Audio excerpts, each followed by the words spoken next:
en primer lugar. Ya, ahora vamos a estudiar las partes del plano de ubicación. Tenemos el plano de localización, que es un croquis. Más adelante está explicado detalladamente. ¿Qué es un croquis? En resumen, ¿cómo llego a ese punto? Ya, ese es tu terreno que estás interviniendo. Ya, ¿cómo llego?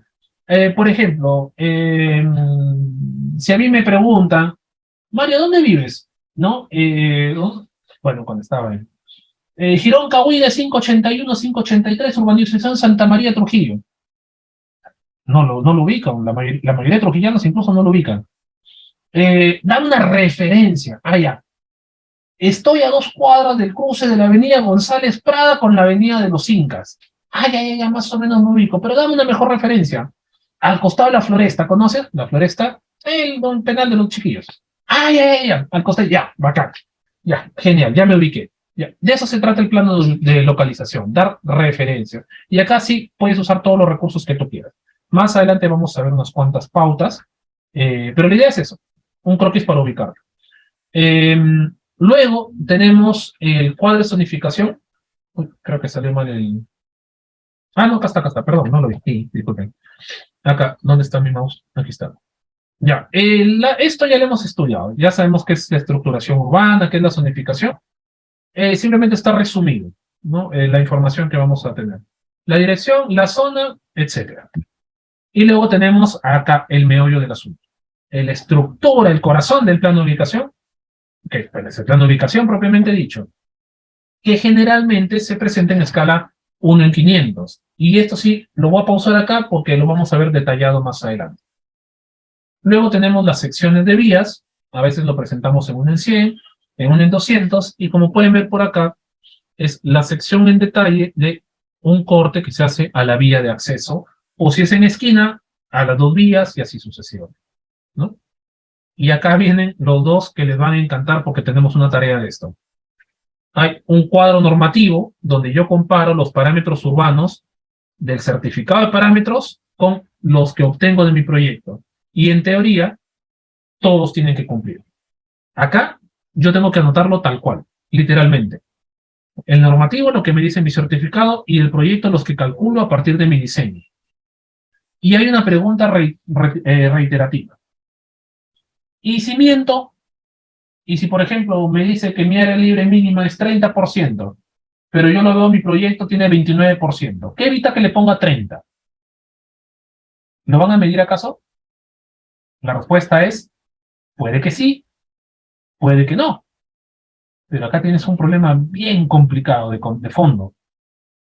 Pregunta, ¿los planos se constituyen como un documento de carácter referencial o tienen categoría de una declaración jurada por el hecho de estar firmados y sellados? ¿Qué dicen ustedes, mis amigos? Ok. Pregunta, si yo firmo una declaración jurada, sea un documento escrito o sea un plano, ¿habrá repercusión si esto firmado no se corresponde con la realidad? ¿Habrá alguna consecuencia? Ya, dicen que sí, correcto, tienen toda la razón. Si yo firmo algo que no es consistente con la realidad, por lo general hay consecuencias. Podría ser cárcel, dependiendo del caso, me podrían quitar la licencia, etc. Ahora pregunta, si lo que yo estoy diseñando y firmando, que no se constituye con la realidad, genera un perjuicio a alguna persona, ¿yo asumo esa responsabilidad por ese perjuicio?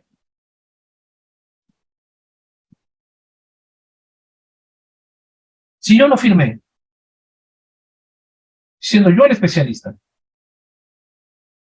claro que sí. Les pongo un ejemplo. Yo voy a hacer un proyecto y resulta que me salió, pues, mi área libre tiene, no sé, pues, 28%, pero lo voy a firmar que tiene 30%, ¿verdad? Alguien X lo compra. Bueno, y esa persona que lo compra le dice a una tercera, oye, mira, ¿sabes qué? Yo te debo plata, ¿no? Acá tengo un proyecto, mira que sacando cuentas de lo que acá ha puesto el proyectista, el arquitecto, cuando lo ha construido, tiene 100 metros cuadrados. Si esta propiedad la han tasado en 1000 metros cuadrados, son $100.000. Yo te voy a dar esta propiedad a cuenta de los $100.000 que te debo. ¿Estás de acuerdo? Sí, estoy de acuerdo. Vamos a firmar. Pero resulta que mi propiedad no tiene 100 metros cuadrados, tiene 110 metros cuadrados. Porque si le aumenté el área libre, le tengo que restar el área techada. Así que en teoría yo estaría entregando mucho más de lo que me correspondía entregar. ¿Tengo un perjuicio o no? ¿Y quién es el responsable? El especialista que lo firmó, pues. Van a decir, no, pues tú tenías que medirlo antes de venderlo. Pero, ¿por qué yo tengo que revisarlo? Yo como propietario, yo ya lo compré. Yo contraté a un profesional para que me avale con su conocimiento y lo vea. Pregunta, ¿cuántos de ustedes que les han ido una vez al médico, a que les hagan un diagnóstico, les han dado una receta, cuántos de ustedes se han sentado a investigar uno por uno las medicinas que les han entregado a ver si realmente sirven para lo que les dijeron? Nadie, o muy pocas personas lo harían. ¿Saben por qué? Porque ustedes se supone que están confiando en el juicio de alguien que está capacitado y acreditado para validar ese documento, que en este caso es la receta, que además está firmada y sellada. Tiene carácter de declaración jurada. Es lo mismo de la persona que nos contrata a nosotros para elaborar un proyecto o para construir, ¿no? Es ese margen de confianza que acredita la autoridad que somos en esta materia. Y corresponde a las repercusiones del caso, por supuesto, ¿no? Y bien, y podemos seguir al respecto. Acá entonces vamos a ver nuestro cuadro comparativo y luego nuestro cuadro de áreas que tiene su gracia, ¿no? Es sencillo, pero tiene su gracia. Ya, bueno, esto ya lo explicamos, ¿no? Es un croquis más o menos para encontrar dónde está el proyecto. Ahí les alcanzo algunas recomendaciones puntuales, ¿no? Primero, en qué escalas, generalmente es uno en 5000 o uno en 10.000. La recomendación resumen, ¿no? Es no le hagan un copia-pega del plano lotizado, se ven horribles. Ya, acá yo podría decir que ya son exquisiteces mías, tal vez, pero para mí, un plano bonito, o sea, no, me refiero en el sentido de pulcro, limpio y ordenado, tiene tanto peso como la persona que llega aseada a una reunión, ¿no? Con la camisa planchada, no sé, el traje a juego, ¿no? Tiene esa personalidad, porque dice mucho de la persona en cuanto a la pulcritud con la que hace, la dedicación que le pone las cosas, ¿no? Así que eso ya es relativo. Pero por lo menos, sí, un detalle importante, procuremos que en el plano de localización se identifique un cruce de avenidas importantes, ¿ya? Para que más o menos tengan la referencia a dónde llegar. Esto ya lo explicamos, ¿no? Acá la recomendación puntual es revisar bonito en la partida electrónica que los nombres de las calles coincidan con lo que está en el proyecto. Por ejemplo, ese meme de la derecha, este fue un clásico que hicimos con un amigo para un proyecto. Resulta que teníamos una casa X, ¿no? Cuando fuimos al sitio a verlo, resulta que la plaquita esta de la calle decía Girón Titucucihualpa, número tal, tal, tal, ¿no? Número, vamos a poner el número 600, Titucucigalpa número 600. Pero cuando fuimos a tramitar la licencia nos observaron. ¿Por qué? Porque en la partida electrónica esa calle se llamaba,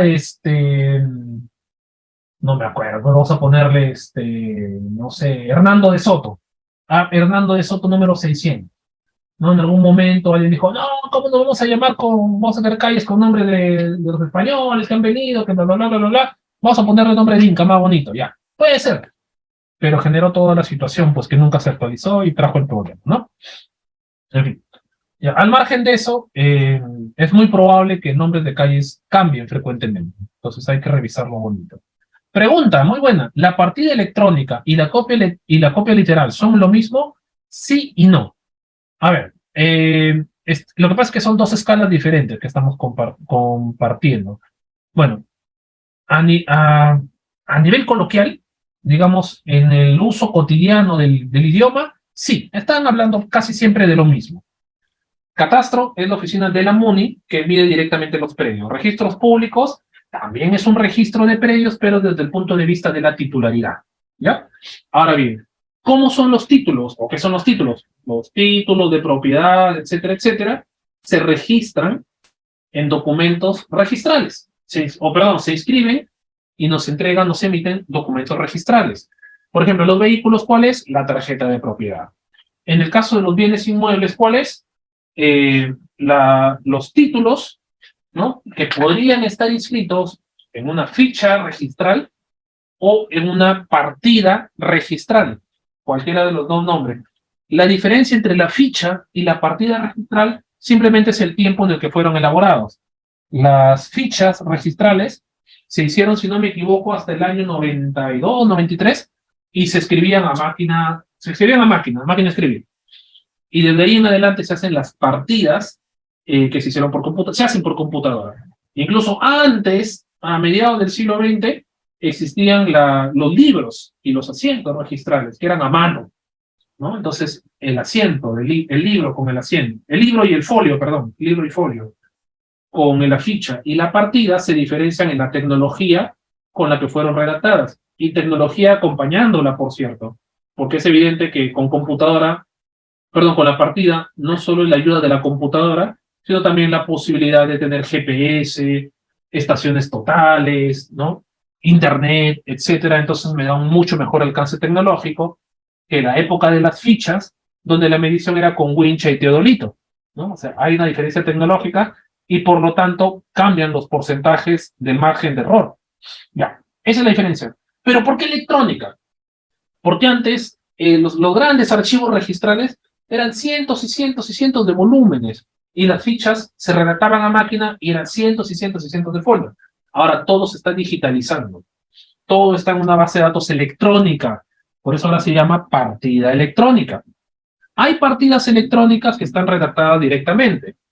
Ahorita no estoy en mi computadora principal, les prometo que en la siguiente les traigo las muestras les voy a subir las muestras de las partidas y las fichas. Entonces, a veces redacto directamente la partida y la subo a la base de datos electrónica, ya está para bajarla. Y a veces agarro la ficha que ya tenía, por ejemplo, una edificación del año 80. Del año 80 habrá nacido con partida o con ficha, en 1980 o 70. Ficha, ingeniero. Ficha. Correcto. Entonces voy a agarrar la ficha, la escaneo y la meto en el archivo de la partida electrónica. Entonces, la partida electrónica es, por decirlo, el archivo donde están compilados todos los documentos previos del predio. Eventualmente, podrían ser solamente documentos a computadora, podría tener registro de fichas o incluso de asientos sin libro, ¿no? La cantidad de información que tengo es relativo a la antigüedad del predio, ¿no? Por ejemplo, yo tengo un terreno en el centro histórico, pero recién le hice una subdivisión. Son terrenos nuevos. Recuerden, la subdivisión crea unidades nuevas de vivienda, ¿no? Terrenos nuevos, propiedades nuevas. Entonces, lo anterior ya es otra cosa. Bueno, ya. ¿Y eso qué tiene que ver entonces? ¿Qué es la copia literal ahora? ¿No? ¿Qué es la copia literal de dominio? En todo caso. Bueno, cuando yo voy a registros públicos, ¿ya? Tengo dos formas de extraer la información: la copia simple y la copia literal, que básicamente me dan la misma información, es una impresión del documento, nada más, ¿no? La información que tengo de la partida, de la ficha, lo que sea, imprímemela, ya está, toma tu copia. Copia simple para fines fines informativos. O sea, quiero saber cuál es el área de mi terreno, quiero saber o el área del terreno que quiero comprar, sus linderos, si tiene registrales, quiero saber cuáles han sido sus compras-ventas, si tiene alguna hipoteca, algún bloqueo, si está embargada, está en litigio. Quiero informarme. Saco mi copia simple, que también me cuesta más barato. Pero si quiero para un efecto jurídico, administrativo, un trámite como por ejemplo una ampliación de la fábrica existente, ojo, paréntesis, fábrica se le llama a la construcción, porque está fabricada, ¿ya? Bueno, entonces para todos este tipo de tramitaciones más complejas, necesito la copia literal, que tiene calidad de un documento certificado. O sea, básicamente, no es exactamente lo mismo, pero a ver, ¿cuál es la diferencia entre una carta poder que yo la firmo y le pongo huella y una carta poder que la llevo al notario para que la valide? ¿Cuál es la diferencia? Ya, ¿cuál tiene más peso? Ya, no importa. ¿La primera o la segunda? La segunda, ¿verdad? Porque está validada. Ya, ese es más o menos el caso de la copia literal, ¿no? Que tiene una validación. No significa que sea, pero la información es la misma en realidad.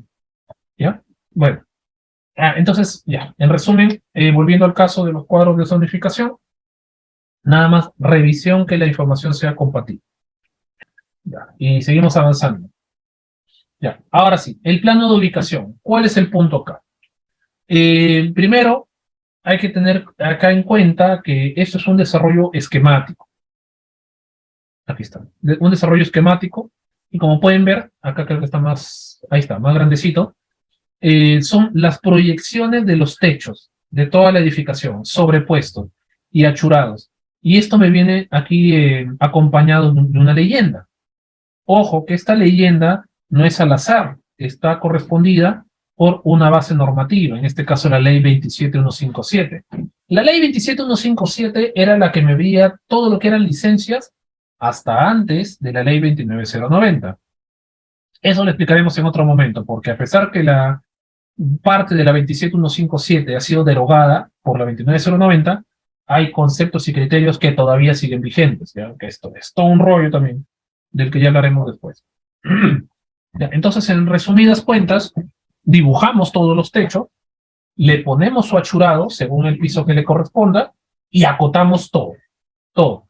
Acotamos las áreas libres, acotamos las partes techadas, los retiros, el lote, ¿no? Lo acotamos. Porque lo que quiero acá es evaluar cuál es la proporcionalidad entre las áreas techadas y las áreas libres del proyecto. Pregunta, esas X que ven acá, ¿dónde estás? Ya está. Esta X que ven acá al costado y un cachito de X que tienen al frente, ¿servirá para calcular el área libre del proyecto o no? La X grande sí, y la pequeña, los dos pequeños, mejor dicho, porque abajo, al lado del 837 hay una, solo que casi no se nota. También, todo eso es área libre, todo suma. Todo suma. ¿Ya? Bien. Entonces sí, en efecto, ¿no? En efecto, pueden revisar. Correcto. Otra de las cosas, bueno, y acá hay otras recomendaciones de lo que debe contar, ya son cuestiones formales, como el tema del norte, que esté dibujada la vereda, las calzadas, acotamos el lote respecto a la esquina más cercana, etcétera, etcétera. Y muy importante, colocar el datum, ¿ya? ¿Qué es el datum? ¿No? El datum es una palabra latina, viene de dónde voy a sacar la data de las coordenadas geográficas del proyecto. Y en este caso, el sistema que utilizamos en el Perú, por lo menos y en la mayoría de países del mundo, es el WGS 84, que, como pueden darse cuenta por acá, divide el Perú en 3 grandes zonas geográficas, ¿no? Los datos son aquí nada más, ¿no? O sea,